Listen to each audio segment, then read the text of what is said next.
Hey there, tankers. Sail Forge here, and we're going to take a look at my brand new 45 TP, which I've mostly upgraded. The only thing I haven't upgraded currently is the engine, which does offer an additional 100 horsepower, which is not inconsiderable. The tank's hull looks a little German, and it plays kind of. It actually is very much like a German medium hull, and then it's got this cast rounded turret. Pardon me, which is actually pretty bouncy from what I could see, and it's sporting a 105 millimeter armament, much like the T-29. I'm packing a decent crew, for a tank. A new tank line that I'm grinding up, and I went with the Rammer, the enhanced gunlaying drive. The previous tank had such abysmal aiming time that I thought I would carry this over into this tank, and it still feels like it needs it. Although I would much rather put something else in that slot if possible. And of course I've got optics. My view range is suboptimal, but my commander is only 65% up the recon skill. So I thought I'd throw in a little comparison too. We can take a look at some compatriots. Now, this is my T-29, which is equipped and has a very nice crew. This is the IS-2 that's the current rental after that reward thing, and it doesn't have any equipment or skilled crew in it. And then this is with my moderately skilled crew, just so we can do a little compare and contrast. And so the 45 TP is packing an armament almost identical to the T-29, just having a little bit less penetration. And of course, much more penetration than the Soviet tank, much less alpha. There's your trade-off. The rate of fire is much better than the Soviet tank and just a little less good than the T-29. So I'd say the T-29's armament really comes out on top in this comparison. It feels a little more swift, and it should, because it's less armored in most places.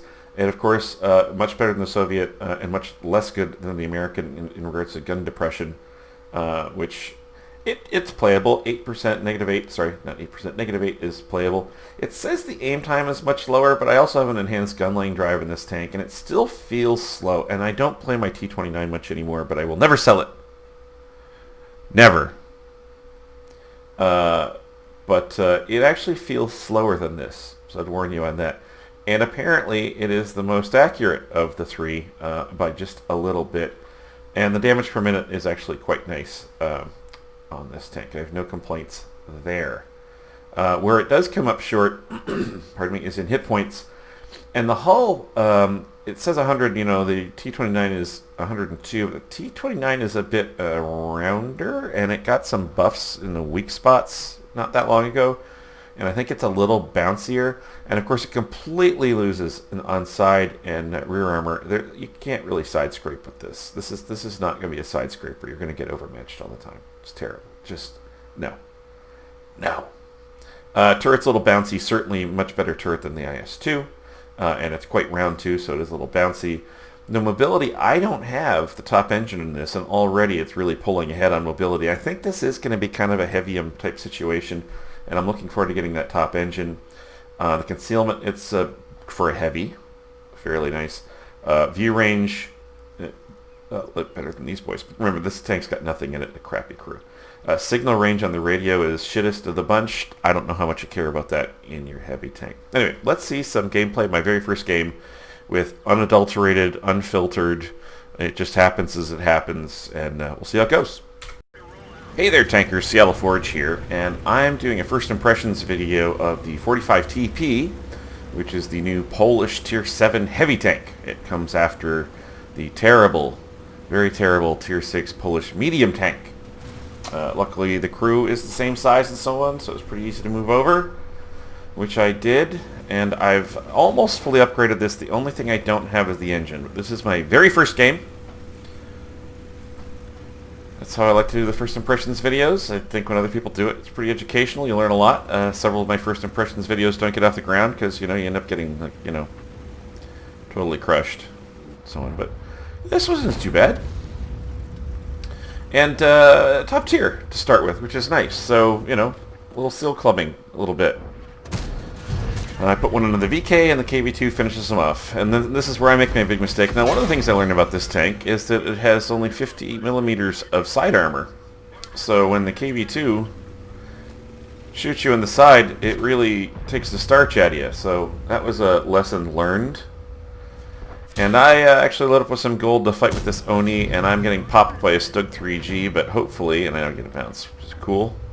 And the Stug went right through the front of my hull, right on the beak, actually, which is humiliating. So I'm going to take my chances, and I am going to be... That AMX just has eyes for me this game. Luckily, he doesn't do too terribly much. But we have to fight this Oni. And, of course, the Oni has really thick armor, so of course I did the meme thing, and I loaded some gold. Now, this tank has a very... I guess it's not hugely... terribly different. I think that, you know, T29 has a 105, but it does have a 105mm armament, which I actually quite like.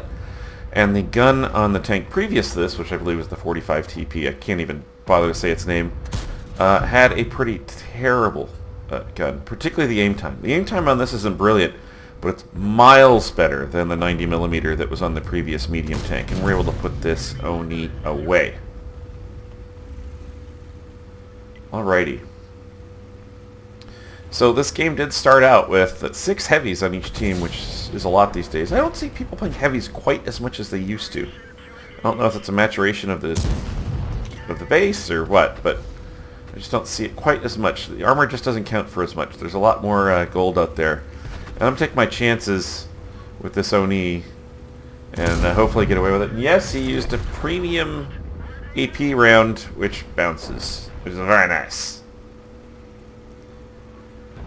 So we've managed to rack up 652 damage on our way down here, and we're not done. And I won't say this is dynamic gameplay. This is just, you know, a top-tier heavy tank. You know, with all the equipment loaded in and so on, playing against a lot of people that aren't maybe amazing. And I get away with a few things in this game. So, remember, the engine's stuck, so this isn't the full mobility. The next engine actually adds another 100 horsepower, which I think will actually make this thing fairly mobile for a heavy tank. It feels like it will be much more mobile than the T29, and it's less armored, so I would hope so. I have an enhanced gun laying drive on this, which does shorten down the aim time a little bit, which seemed to be problematic, and hopefully that'll compensate for it. I don't know if I'll keep that. I'm going to experiment a little bit. The turret armor is actually pretty strong at like 170. This is an example. I mean, this guy's just going to let me farm him. He's fixated on the Tiger, and he's not moving, and he kind of got already safe, and he's going to stay in his little spot and just let me shoot down on the flat of his armor.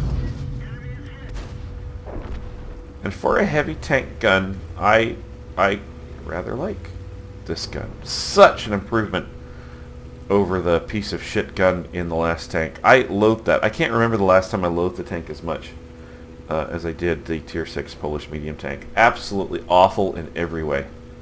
Horrendous. Horrendous. If you have the means, I suggest you bypass it. Alright, thank you. That's the game.